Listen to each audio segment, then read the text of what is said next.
know that the phrase rule of thumb was derived from a guideline in Old English law that a man was allowed to beat his wife as long as the stick was no thicker than his thumb? Grandfathered is another word with a grim origin. Through discussions with ACTEC Fellows, I gained some insight into the origins of the term grandfather clause. It was shocking to discover that this provision was first implemented in southern states after the Civil War to restrict the voting rights of African Americans. Today, two ACTEC Fellows, Stephanie Perry and Ron Alcott, will discuss the history and significance of the term grandfathered and how it's used in trust and estate law. Let's listen in on this important conversation about our shared past. We are discussing the use of the word grandfathered in the context of estates and trust.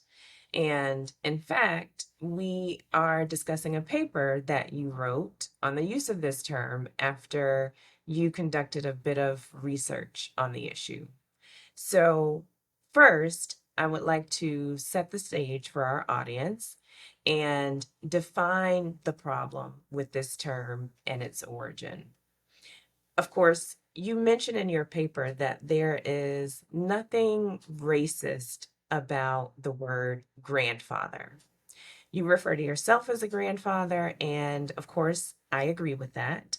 When I use the word grandfather, I think of my own late grandfather and our favorite thing to do together, which was decorating the Christmas tree. That's not what we're talking about here. So, what are we talking about?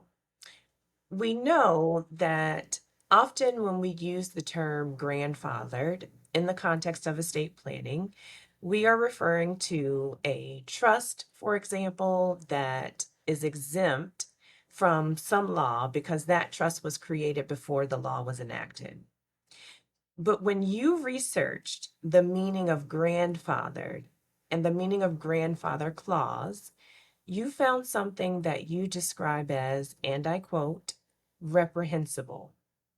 So, to start, I'm actually going to read one of the excerpts that you include in your paper. And after I read it, I'm going to ask you to expound on it. In your paper, you cited Wikipedia as a source and an article that you found there. And I'm going to read from that article. The term grandfather clause originated in late 19th century legislation and constitutional amendments passed by a number of southern U.S. states, which created new requirements for literacy tests, payment of poll taxes, and residency and property restrictions to register to vote. States in some cases exempted from those requirements those whose ancestors, i.e., grandfathers, had the right to vote before the American Civil War or before some other particular date. The intent and effect of such rules was to prevent former African American enslaved persons and their descendants from voting, but without denying poor and illiterate whites the right to vote. Now, that's directly from the article. So clearly an intentionally discriminatory policy that was aimed at disenfranchising Blacks. So your research leads you to this information. What are your thoughts? Well, thank you, Stephanie, for that preview. For short-term context, a few years ago, there was an email string in ACTEC where someone expressed a concern that the word grandfathered in this context had an offensive history. I was surprised to hear that. I had used the word a lot, especially in describing the application of the GST tax, for example, and I'd never wondered why that word was used very commonly, as you know, or where it came from. So I decided to research it. I think I expected, or at least hoped, to find an explanation that would dispel that concern, get rid of it. But to my surprise, what I found is what you read, Stephanie, and other things confirming it. I think the most important thing I found was, like you said, we're talking about the origin, not just the use of a term. As I wrote in my paper, we know it was awful that enslaved people were confined to a plantation. But that doesn't mean it's offensive to say, for example, that distributions from a trust are confined to health, education, maintenance, and support. Those are just different ways of using a common word. But the words grandfathered and grandfathering and grandfather clause are not long-standing common words.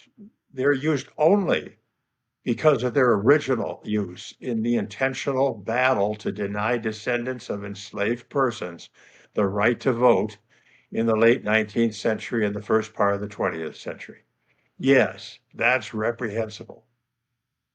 But I'd like to ask you something, Stephanie. Are you offended by the use of the term grandfathered? That's an easy answer for me. Yes, yes, I do find it offensive, and I'm not sure how, once you have an understanding of the origin of the term, one would not be offended by it. I do think it's important to allow people the space and the grace to become educated on these kinds of issues. But once there's been the opportunity to do that, my expectation is that we should adjust accordingly. I think Maya Angelou said it best when she said, "When you know better, do better." Yes, that's very, very well said. Uh, you see, one of the reasons I asked you that was because I was thinking that listening should be an important part of diversity and equity and inclusivity. Of course, I hope my views are important, but they're not the only views that are important. And if I thought that only a few other people were offended by those words, well, I might wonder if they were just overreacting. I still might not want to offend them, of course, but there might be a limit on how much we should expect people to restrict their vocabulary just to accommodate what some might see as a super sensitive view. Or my concerns themselves might seem super sensitive. I've had people offer reactions like, oh, I understand that the Jim Crow laws were offensive and that is where these words came from. But hasn't this long use of these words in an entirely different context sort of sanitized them, made them respectable? Well, I get that view. I understand it, but I think it should be addressed. My first response is that there are just a few who are offended or concerned. Stephanie, you and I aren't the only ones. But my second response, and maybe more to the point, is that it is not just a matter of subjective feelings. It's a matter of objective research into the objective history of the term. Even though I have no doubt that a lot of people have used the term innocently without meaning at all to give offense, I did that myself for decades. There's just no vocabulary explanation other than that offensive history. What does my being a grandfather or you decorating the Christmas tree with your grandfather have to do with whether the GST tax applies to a certain trust? Nothing. This is not simply an obvious context in which to use a common word like confined to describe trust distributions. And if we had been trying to come up with a term to use to describe that kind of trust over the last several decades, we would never have come up with grandfathered in the absence of that offensive history. Right. That's absolutely right. So we've done our research and we understand that the term grandfather is derived from an offensive use. So now what? What do we do with this term that is so frequently used in our practice? Well, I just cannot use those terms anymore, and I encourage others not to use them. But I also try not to judge people or judge the past, and I try to be considerate. For example, when some don't seem to share my concern or think, like I said, that the long use of those words in, say, the tax context might have distanced them some from their offense of origin. I want to give those people grace, as you say, Stephanie. I like that. As I wrote in the paper, using alternative terms like pre-enactment or pre-effective date may be more intuitive, more descriptive, and more precise anyway. And it would really be uncomfortable, for example, if I kept using the word grandfathered and then someone asked me what it meant. And then when I told them, they asked me why it means that. Mm-hmm. Think of that. On a related note, in your paper, you indicate that one of the things you've done is to go back and edit some of the things that you've authored on the ACTEC website to change the reference to grandfathered.